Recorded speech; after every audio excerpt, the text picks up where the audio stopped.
Welcome to the Brilliantly Resilient podcast. What's your train wreck? Everyone has one. The question is, are you going to live there or are you just visiting? Let's check in with Mary Fran and Kristen to learn how to come through not broken, but brilliant. Hey everyone, before we dive into this week's episode, we have a resource that we wanted to tell you about.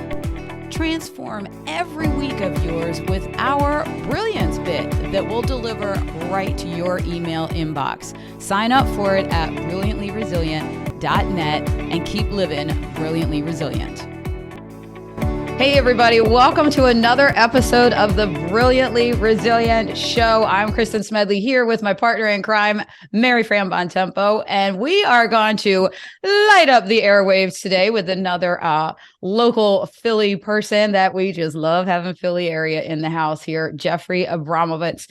Hey, listen, it could take me about 7 hours to read. And for those of you watching the video, yes, Kristen is embracing 51 and putting on the reading glasses because why get a headache and squint? But it could take me until next year to go through the entire amazing bio of Jeffrey. And we're going to get into all the different pieces. And you can see in the show notes all the cool things that he's up to in the world. But here's what I wanted to start this off with, because if this is not the Brilliantly Resilient lens and mindset, I don't know what is. Jeffrey says, my mission is to make the world a better place by giving those that have made poor choices in the past understand that those choices will never define them and that life is not about the choices we make, but the lessons we gain from them. I mean, is that brilliant and setting us up to be resilient or what? Jeffrey, thanks so much for joining us today. Oh, thanks for having me. I look forward to this discussion and conversation. And really excited about sharing a little bit about the work I do and about my story. And I love Brilliantly Resilient. It is, some would say in reading my bio and as you'll learn more about me, that it probably defines a lot of who I am today, especially that last piece of being resilient. So I look forward to the discussion today. I love it. I love hear you say that you look forward, because that is the name of your award-winning show, Looking Forward, which, interestingly enough, I feel like so many of us stay in the we always say Brilliant Resilient, the coulda, shoulda, woulda, and looking back to all the things that I didn't do right, as opposed to spending the time looking forward. Let's unpack that for a little bit. Yeah, I really don't think that any of us should ever should be looking in the rearview mirror. I think it's a place to go to when we want to learn some lessons and see and be reminded and grounded of where we've come from, and then continue to look forward. Like you can't move forward. You can't move forward if you're always looking back. So you really need to focus on what's next and how do I pick up the pieces and move forward and change my life and do good in the world or whatever your journey or wherever life takes you. So I love the radio show. It's called Looking Forward. It's in Philly. We're going in our 5th year, and it's been really fun for me because it's my opportunity to get people to focus on what lies ahead and the lessons that they've learned through life. So it's pretty fun. I think that sometimes exactly that keeps people from moving ahead. You've made these mistakes. You've made these errors in judgment. I don't know if you know much about my story, but my son he's very well now, very healthy, but he's in recovery from heroin addiction. And when he decided that it was time to get well, it was tough. I mean, people think that, they're sober now. Well, that's the very beginning of that, as you call it, that reentry. When you've paid for your mistakes, you've done your time, your whatever, you don't just suddenly get everything back. It's a huge undertaking to rebuild and reenter. And you found that out in a personal way. Yeah, I guess your audience should know where I come from and where I've been so that they can get a better understanding. But I was a lawyer in Philadelphia for a little over 20 years, and I practiced in both the federal and state courts as well as in New Jersey. And before the U.S. Supreme Court, I had pretty much everything that a successful lawyer would want: a house and beautiful family and just cars and everything that monetarily would lead you to believe you're successful. And then it was on March 12th of 2012 that I stood in front of a jury in front of a judge for the first time in my life, not as a lawyer, but as a defendant. and I accepted responsibility for a financial crime that landed me a 5-year sentence in a federal prison. And they say often that the two most important days of your life are the day you're born, and often people say the day you die. And I would say the second most important day of your life is the day you figure out why you were born. And for me, that happened the second that the judge's gavel struck wood. And I knew that there was more to this. Number one, I needed to understand what choices I had made. So, Mary, you mentioned the word mistakes. So I'm not a big fan. I think that we all make choices in life, and sometimes they're not the best choices, and they land you and touching that hot kettle a little bit too often, or they don't often land everyone in prison, but they're choices that we make. And that's how we learn in life. We're human, and we learn by doing things not so well and then doing them better the next time, and then the next time even better. So I think that in life we make choices, and the choices I made were obviously not so wise and landed me in prison. But the lessons that I learned from them were invaluable. And I remember my first experience was sitting in, well, two men coming up from behind me and taking off my belt and my wedding band and my wallet and my tie and my shoelaces, and then escorting me into a holding cell in the back of the courtroom. And I remember being escorted into the prison, which is attached in Philadelphia to the courtroom, and sitting there butt naked for 3 hours. And I was stripped of everything at that moment. At that moment, the only thing I knew was my new identity was 617-64066. Like that was my number. That was who I was defined as. And I also remember that I needed to understand why this happened to me so it never happened again. But more importantly, there was something else going on. Like I needed to see the bigger picture. Like, why was this happening to me? What was I destined to become, and where was I going to go? And it came down to resiliency. It came down to understanding that I needed to bounce back really methodically and think about what I was learning from it all. And there's a great book by David Brooks, a New York Times columnist, called The Second Mountain. And he talks about in his book how you go through life and you climb this mountain and you get successful and you get a family and all the things that you might want. And then something in life sends you back down the mountain. And you might not fall as far as I have into a federal prison, but you might fall pretty far. And how do you pick up the pieces? And life is all about what you do on the second climb. Like, what do I do on the second climb? What are all the lessons I've learned from the first one that's going to make me better and stronger, and all those things that will give me happiness, which is really what it comes down to. So, so I came home. It was a little over 7 years ago from prison, and I came home homeless. I didn't live with family or friends. I really needed to figure this out. So I lived in a shelter in North Philadelphia and had $22 to my name.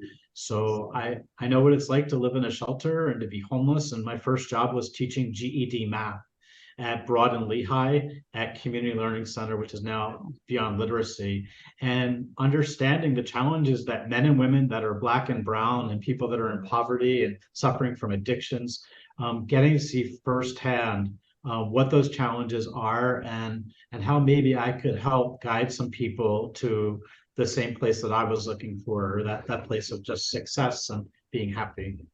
Wow. So take me back for a second here to the day that you're sitting there, everything is taken away from you, and you say to yourself, okay, if it was me, I'd be like, what the hell? Are you kidding me? How is this? You immediately go to, okay, what am I supposed to learn from this? Did you have a history of second climbs where you're like, okay, I'm going to get right back out there? No. Or where does that come from? No, I had never been in prison before, other than as a lawyer. I had never been in prison before. And I think, and I'm not really sure where it came from, except something deep inside me said that there was something here that I needed to learn for myself and I needed to figure out, and that there was meaning to all of this. Just like when you make choices, there's always meaning behind them. There's a lesson there. And I needed to figure out what that meaning was. Like, where was I destined to go or to head? What was it going to do? A 55-year-old lawyer, what was he going to do when he came back without a license, able to practice? And, was I going to work in a factory, or what was my life going to be like? I knew there was more to that. I knew that there was something, and it hit me really quickly because there was this unbelievable sense when I was sentenced of relief.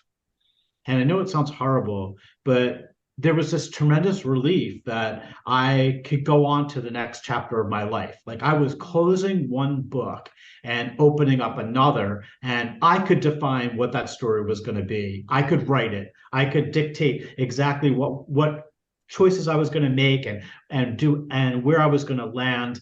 I could write that story again, but I didn't have to be living in the past. I needed to look forward. And that was the show. That was been my mantra all along. Men and women that are just as involved, just like addiction, about 85% of the 44,000 challenges and barriers that stand in front of them exist all of their life. And they never go away. You just have to understand how to deal with them and how to react to them and how to use them to your advantage. And unfortunately, many people that have addiction issues or have a criminal background, they just need guidance. They need to be pointed in the right direction. Someone showing them, no, you need to take baby steps. And I really did. Like when I came home, I knew I was not going to hit this out of the park in one home run with a job and a career. It took me 7 years to really work up and do the things. And I started at a job that was $7 an hour teaching GED math. Now I'm homeless. I can't afford clothes. I had to borrow a tie for my first interview. I could not. I was making $7 an hour for the first year that I was working and then I moved pretty quickly into a director role and other things happened after that. But it was very methodical. I knew I needed to learn everything as I moved up the ladder, and I did. I needed to take the trash out. I needed to clean the floors. I needed to do all those things to understand how an organization functioned, what motivated people, what kept students in my classroom, all of those things. And that's kind of the path that I took. Everything about your story is resonating with me. And I've said this before. One of the very first things that my son did when he came home, when he finally started to get was sober, but really started to rebuild his life. One of the very first things that kind of flipped the switch for him and for me that I realized is when he went out and bought himself his own personal products, his own Q-tips, his own, deodorant. The very simplest thing, this idea that you talked about, these baby steps, that you just go one step at a time. And people think that when you're at your base level, that's a terrible place to be. But there is something very freeing about that, because you go, okay, I am nothing like what I was before. Now I get to rebuild with the stuff that's really important. And you clearly settled in that space. So I not only settled in it, I embraced it. Like I did things that, like your friend Keith Baldwin did when his book of Year of First. I did things I had never done before. Like I learned how to operate a tractor trailer. When I was in prison, I taught a CDL class. Now I had never been in the cab of a tractor trailer in my entire life. I was a lawyer. I grew up in a middle-class family. I had never been in a tractor trailer, but I knew that the men that I was living with they knew how to drive a truck just fine. They couldn't pass the test. They needed the math and reading skills to pass the test. So it kept hitting me over and over again. Like, how could I be of service? How could I help people figure out to get into that career and what their next steps were going to be? So I embraced every part of it. And that's where I really learned. And I don't know, and I say this often too, when people ask me, well, 5 years is a long time. And it's truthful, it is a long time. But I also don't know I would have appreciated all the lessons that I got had I been away for a week or a month or a year.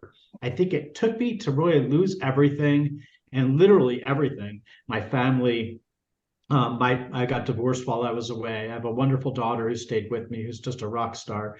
But all of those kind of life challenges, I don't know that I would have been able to. I would have learned those lessons, at least not to this capacity, unless I was away that long. And boy, did I learn some lessons. So it's been a crazy journey for me. Coming home, I was able to navigate my way back and started doing reentry work with men and women that have come home from prison and jail around Philadelphia, and got very active in the Philadelphia Reentry Coalition, which I now chair. And then I started getting funny calls. The Attorney General's office called and said, can you chair the employment subcommittee for the Pennsylvania Reentry Council? And then the governor called and put me on the Pennsylvania Workforce Development Board. And then all of a sudden I started doing reentry programming at a larger level. And then 5 years ago, I was received a call from Jeff's Human Services. So Jeff's operates our Career Link in Suburban Station in Philadelphia. Been around 80 years, a few $100 million nonprofit. And they said, Jeff, we want to bring you on because we're missing something. We don't see what we need to see when it comes to people that are justice involved. And we want you on at the highest level at Jeff's. I came on as an executive director of the reentry programs at Jeff's, and just recently left, but I learned so much during that period of time. But the same day I got the selection by Jeff's, I received a call from the Coalition on Adult Education in Washington, COAPE, Coalition on Adult Basic Education. And they say, Jeff, can you start the Prison Literacy Commission across the country? And I was like, yeah, bring it on. And all of a sudden, I'm now doing work across the country, educating people on justice and education and the importance of getting people smarter and into jobs. And then I recently, 2 years ago, was selected as secretary of the board of directors. And now my work in the last 2 years has also been focused nationally through the U.S. Department of Education. So the U.S. Department of Education brought me on as a subject matter expert in correctional and reentry education. And I moderate and oversee their portfolio called LINKS, which is the Communities of Practice for Education in our country. And yeah, it's kind of surreal for me. I like pinch myself sometimes because I'm like, sure, seriously? I'm just at tables now where I never thought I would be or could be. But the truth is that I'm at these tables because that's a place where I can effectuate change. That's a place where I can sit there and say, you know, you don't get it. And what people need when they come home is they need some money for transportation and they need some clothing. We need to get them food, and we need to think about, you know, getting them back into school and how we can get them smarter, giving them a certification for a program, whether it's welding or CDL or whatever it is. And really wearing a very different pair of glasses today than I've ever worn before.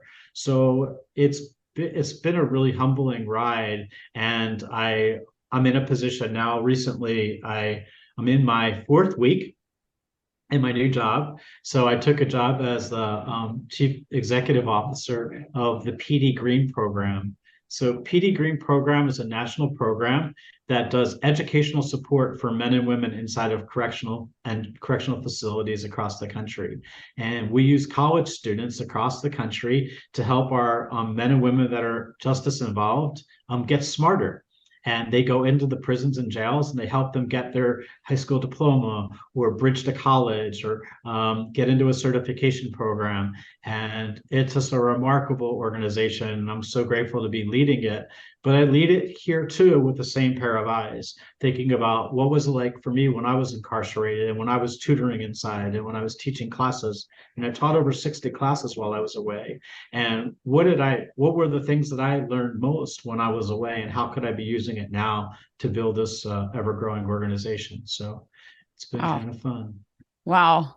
You know, you said you referred earlier to your daughter that has stuck by you as a rock star. I can see why she is sticking by you, and probably completely in awe of watching you not just bounce back, but use all that happened to make so much good in the world, to impact so many people now. Yeah, so you mentioned your son, and I just want to tell a quick story because I think this really sums it up. When you go to prison or jail, just as when you're addicted to a substance, it's not just you that goes on that journey. It's your entire family that's on the journey, and they're with you. But a few years ago, I just gotten done supervised release from the government. My probation was over, and I was all done. And my daughter, for Father's Day, got me in the car, and she said, "Dad, get in the car." And I'm like, I don't know, is this a punishment? I don't know where I'm going. And she said, "Get in the car." And I got in the car, and we drove back to where we used to live. And we live right behind her high school. And we parked around the high school parking lot, and she said, "Get out." And I'm like, seriously? You said this wasn't a punishment. She said, "Get out of the car." And I got out of the car. And she went around to the trunk and she got out her cap and gown and the awards she had gotten at her high school graduation. And we went out into the 50-yard line and we took some pictures and we talked about graduation and how wonderful it was. And we talked about our journeys, the journey that she had while I was away and the journey that I had. And we really just sat all afternoon there and talked. Now, I can't say that being at her actual graduation wouldn't have been awesome, but that day to me was priceless. And I think oftentimes we think that the past is the past, and we encourage each other not to look back. But that's an instance where the rearview mirror was pretty clear. Like we were all both looking in the rearview mirror, but with that, we needed to do that in order to move forward and to look at what was ahead. And, I encourage people when they go through these challenges, we can't turn the hands of our clock back. It's just not possible to do unless you're Back to the Future, but it's not possible to do. And one of the things you can do is you can look at ways that you can relive them and that you can actually make amends, or you can kind of put the pieces back together again. And fortunately, I've been blessed, and not only with the fact that I put my own life back together, and I'm with a wonderful partner now, and we're living life like I never imagined. I also have the ability to change thousands of lives every day, if not millions around the country. I do a lot of work in Washington on adult education and making sure people understand the importance of it, from funding on Capitol Hill to legislation that comes down to all the way down to our state and our city, and making sure it's a priority for how we work with men and women that are coming home. We spend on average of $12,000 to $15,000 for a K-12 student. We spend under $500 per student for adults. And, it just doesn't make a lot of sense when you look at the poverty situation that our country currently finds themselves in and how we can get people back to work. Right now, we have more jobs in our country than we have people to fill them. And that's not going to change simply because we're not doing enough to get people smarter and giving them the skill sets to succeed.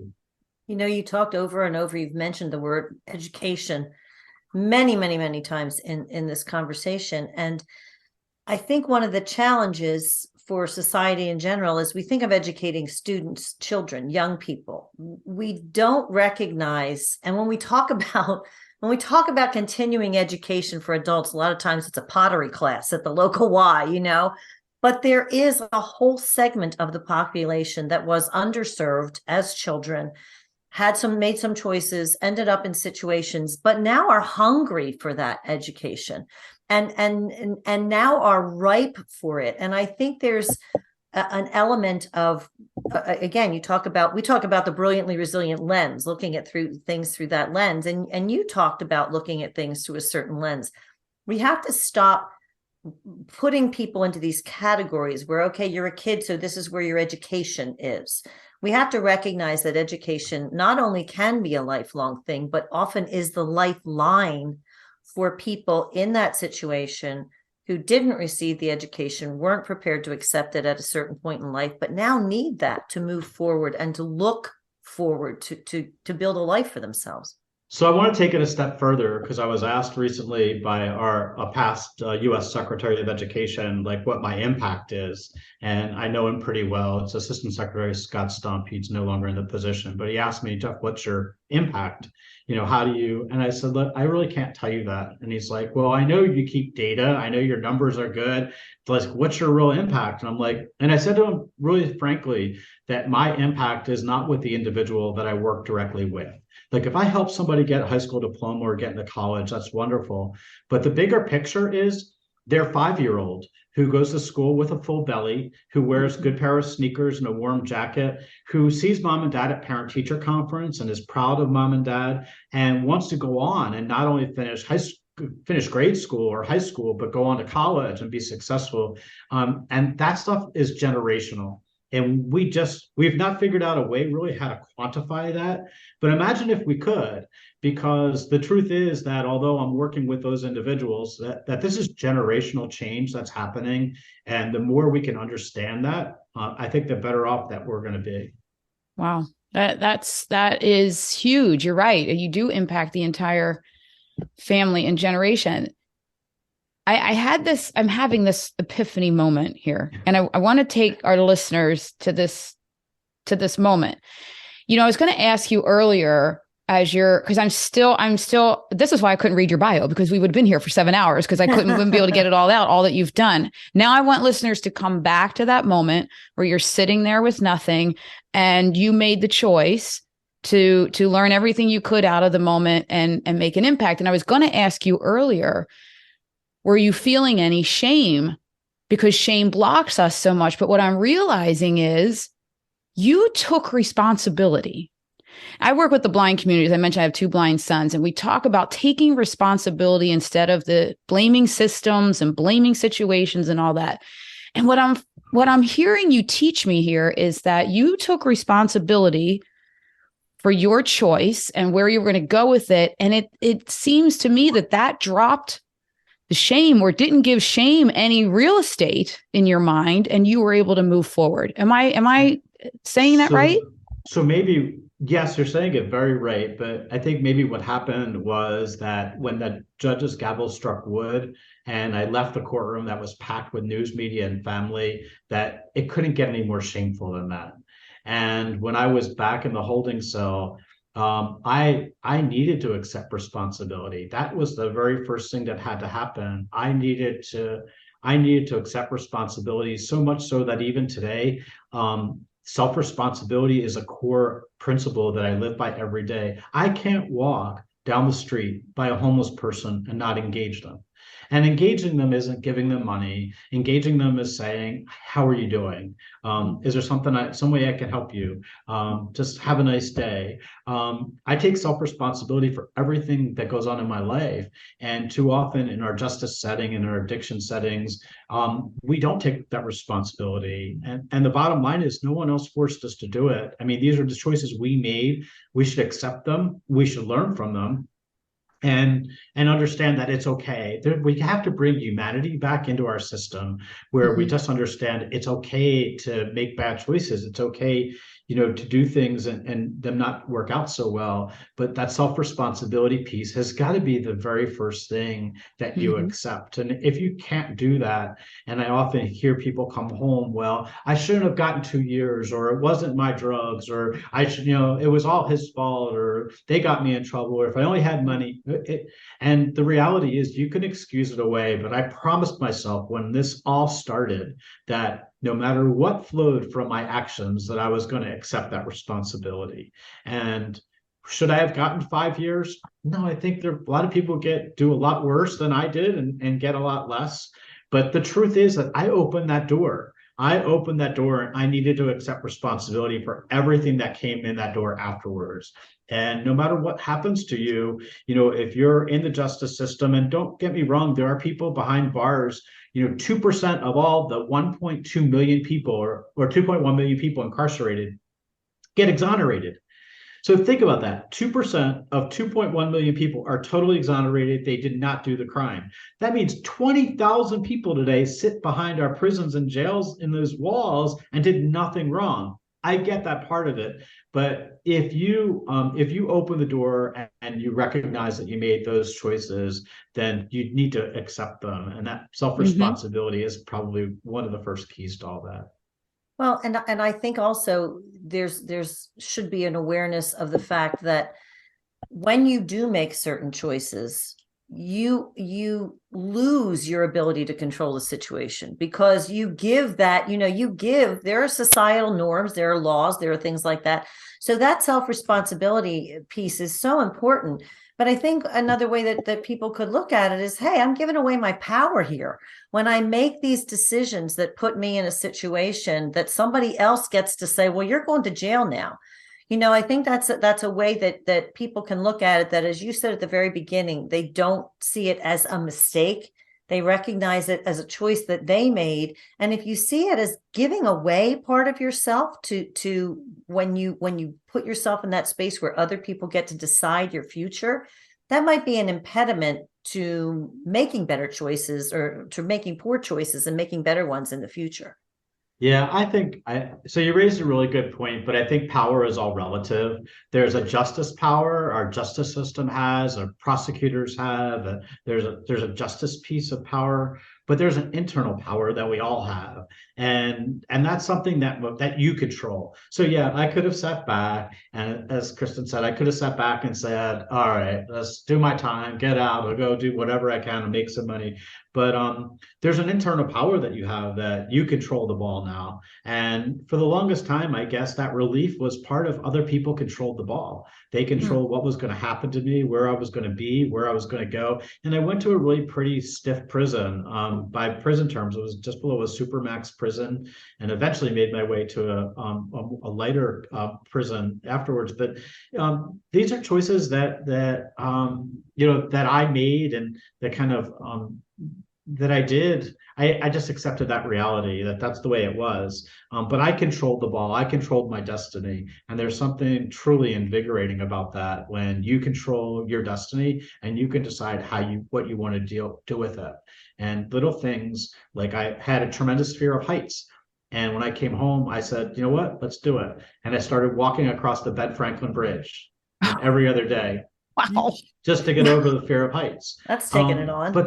But that you talk about power, that's an internal power of making change. And now I have external power. I'm able to sit at tables where I can say, we need to change this because it's just not right. I was in Albuquerque, New Mexico. I speak a lot nationally. And I was at Albuquerque, New Mexico recently, and I walked into the ballroom there. And before people came into the room, I had about half the tables in the room, 1,800 people there. I had them turn the chairs around before they got into the room. All the staff turned the chairs around. And people came into the room. The chairs were facing the back of the hall, the back of the lectern. So they all turned their chairs around.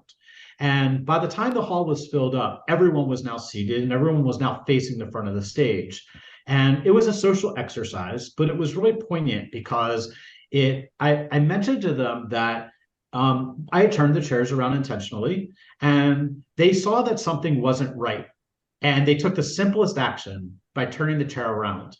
And the theme of the conference was turn the ship around.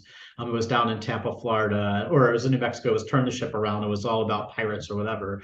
But the point was that we saw something wasn't right and they did something about it.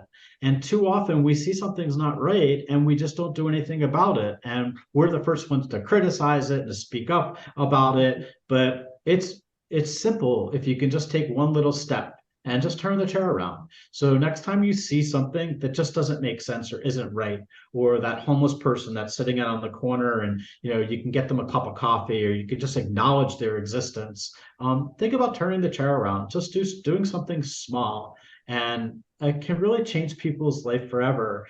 So you mentioned Keith Baldwin. So Keith was on my radio show recently, and I had told Keith a story about a year ago. And I said, Keith, I have a habit that I do now. And, whenever I'm in Wawa or a convenience store, I always pay for the people behind me. And my goal is to pay for them before they can recognize someone did that for them. And the goal is that, and the hope is that they recognize how good it feels when somebody pays for you to do it for somebody else. And Keith was on my show and he said, I've never told you this. He said, but ever since you've told me that story, every time I go into a convenience store, I always pay for the person behind me. And I'm like, at least one person got it. But the truth is that it is that responsibility of just doing an unsolicited act of kindness for somebody that can go really a long way. So you do that, though, without the expectation. Kristen and I talk a lot about not being married to outcomes. There comes a point at which you do those things hoping and doing them with your good intent. But beyond that, I think a lot of people don't do things because, well, what if the money doesn't get where I want it to go? Or what if that doesn't? So I think that idea of just put that act out there, one small action, can be the beginning of that step of change for you or for someone else. And that's where everything starts, with these baby steps. Your $7 an hour job. Yeah, I think it really is looking at it just differently. I do it for myself. I don't do it for anybody else. So that person may benefit behind me from the coffee or whatever they're going to get. But the truth is, it just makes me feel good. And if people looked at it as, does it make you feel good? Are you putting a smile on your face? Then the outcomes mean a little bit less. Because you know what, I don't really need to know how many people are impacted by it. I know that I'm doing the right thing, and I go to sleep feeling good about it, and that for me is it's more than enough. Fantastic. Hey, Jeff, before we get into the rapid fire reset, where can folks find you and know all of the 9 gajillion things that I don't know how? I love in your bio, it said something about in his downtime, Jeff likes to sleep. That was my favorite. But where can folks find you? Yeah, so there's 2 places you can find me. One is I do have a website. It's Jeffrey-Abramowitz.com. So you can connect with me on there, and I do have a bunch of resources for reentry and justice on there. And the other place you can get me is here at PD Green. So the PD Green program, it's PETEYGREENE.org. And the PD Green organization or PD Green program is a wonderful program. I'm looking forward to seeing it grow across the country. And hopefully we'll put tutors in every prison and jail from one side of the country to the next. Well, fantastic. Fantastic. So we like to end with a little fun thing that we give people a little insight into the minds of our guests and help them to figure out how to reset real quickly. So 3 quick questions to help our audience and you reset a little bit. What is your go-to song that gets you like just juiced and jazzed every time? Do you have a go-to? Yeah, Lovely Day. I love that. Nice. I wake up to that song every day because every day it is what you make it. And for me, it'll be a lovely day. So. Oh, I like it. Of course, right now I have the song Turn the Car Around in my head because you kept saying turn the chair around. Lovely Day's a better one, though. I like that. That's awesome. And when did you, at any point, a moment where you just legit laughed out loud, laughed so hard you were crying? Anything come to mind that was just so funny, silly, goofy? Oh my gosh. So I laugh all the time. So there's very little that I love laughter with my staff and personally at home. So that's a really challenging question. Something that happened that I laughed really, really hard at. Wow, you guys are testing me. A silly video, I mean, it's funny. I have a bunch of grandkids and my son will post goofy things about my grandson, Luca. And last night it was what Luca lost today. His socks before we left the house, his shoes in the car when we were in said car. And the last one was, has anybody seen the cheese stick I was just eating? So my daughter and I went to the Phillies game last year, and they were giving out these beautiful Phillies World Series rings, the replica rings, and they're really heavy, and and she was embarrassed by wearing it, and I said, I'll gladly wear yours. So I wore her ring and embarrassed her for the game and afterwards. But after the game, we had gone to dinner, and I found it. She took a box. She had leftovers, and I put the ring inside the leftovers. And now for the last year or so, it's been this exchange back and forth of where we can hide it in the other person's house. So the other day, they were over for dinner, and she left, and it was right in my living room, and it was right on a candle. She had put the ring, and it had been there for weeks, and I did not notice it was right under my nose. And then I'm like, oh my God, I can't believe you did that. And yeah, so she got me. Oh, that's fun. That's an ongoing giggle. That's always a good thing. That's and a what's good our one. last one? Our last one is your rock star moment. You've had many rock star moments, and I'm going to dare you to pick out one rock star moment that you thought, this is it. This is either where I belong. This is the best thing. This is great. So it was actually a situation that happened. I was down on Market Street, and I was with my partner Lisa, and we were walking on a Saturday night, and we just gotten done dinner, and I was walking by a homeless person, and I went to give him my meal that I had left over, and he said, no, it's Saturday night, I don't need that. And I said, well, what do you need? And he said, I need a guitar. And I'm like, a guitar? He said, yeah. He said, I lived in a homeless shelter, and I made money on the street playing my guitar, but somebody stole it from the shelter recently. So I don't usually do this. I said, here's my card, call me, I'll see what I can do. So Monday, he called me and he said, Mr. A, can you help me? And I was like, where are you? He says, I'm down 15 in the market. So I walked over and we started talking.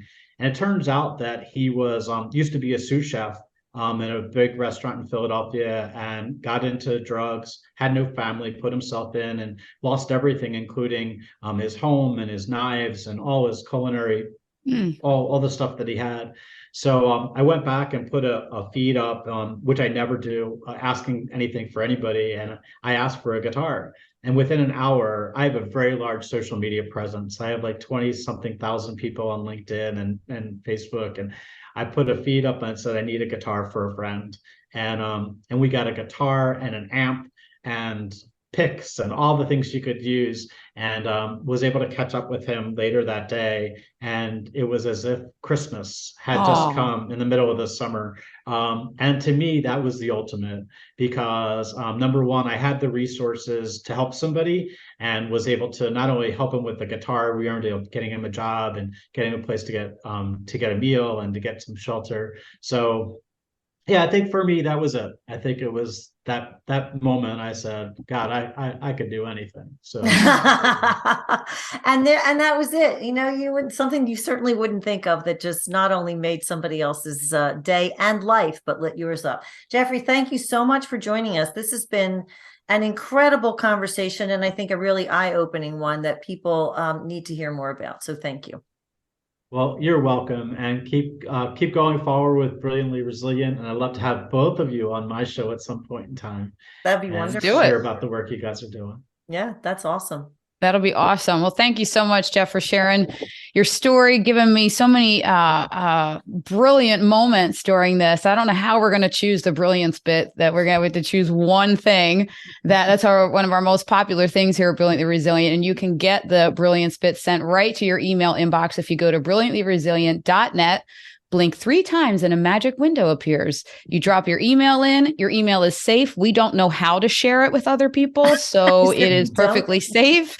And a bit of brilliance will be delivered to your inbox every week in a less than 1 minute read. Thanks for joining us. See y'all next time.